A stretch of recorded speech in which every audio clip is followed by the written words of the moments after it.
Everything must be really up and running after such a great win on the weekend. You must be excited to go again. Yeah, excited to go again, and look, the result's great, but the performance was good. So, you know, as I've said in the last couple of weeks, it's about building momentum on our performances, and you know, we take a lot of confidence out of that, and we want to go again tomorrow night.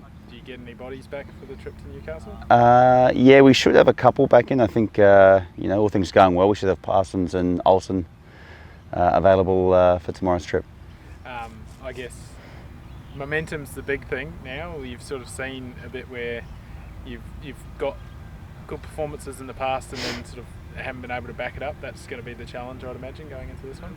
Yeah, absolutely. We want to do better than what we're doing. You know, we want to be higher up the table and we want to win games. And you know, whilst last weekend was good, you know, for us now the challenge is to go down to Newcastle and get a good result and 3 points.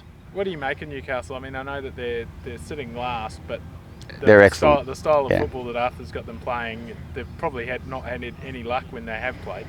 I think they're an excellent team. Yeah, we've watched them pretty much now, all of the games, but obviously we've looked at them closely knowing this game was coming up, and yeah, they're a really good side. And I think the table right now, they say the table never lies, but I think with Newcastle, I think you know, they're a good side. I think you're going to see them up the table, hopefully not after Thursday, but you know, I think they're a vastly improved side from last year. Yeah.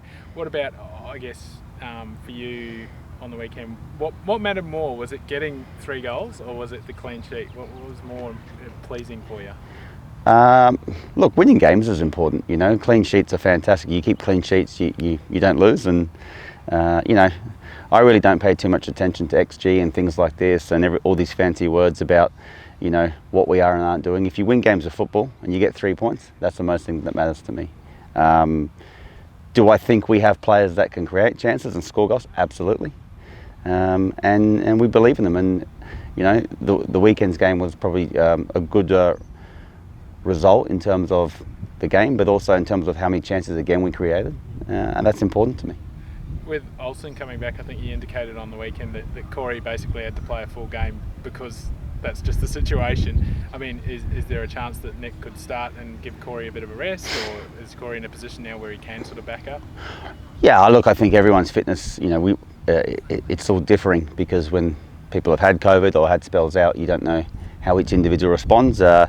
Corey did a fantastic job to get through the 90, and but I think now that's going to probably help him for the next one. So it's Corey's spot to lose now. He's obviously come in and it's been a good time for him to come in, and it's unfortunate for others when they miss games, but you know, if people are doing the job then they stay in. If not, then we'll look to make changes, and with some positions we don't have that luxury, but hopefully in the next week or two we can have a full roster pretty much back training and fighting for selection, and it gives me a headache, but it's also a good thing as well for the squad. With one still finding his fitness, Luke out, as you say, Alex sort of coming back in, how important has it been the fact that Nikola has not only been playing well but finding the back of the net? Yeah, look, he's a key player for us. You know, that's why we brought him in. We knew he offered something completely different. He had that threat in behind, directness, work rate, and we knew he could contribute with goals. Now, if you ask Nikola, he'd probably like to have scored more than he has, but he scored 4 in the last 4 games, and you know, I think his contribution's been valuable, and yeah, we certainly know he's going to just continue to improve at this club.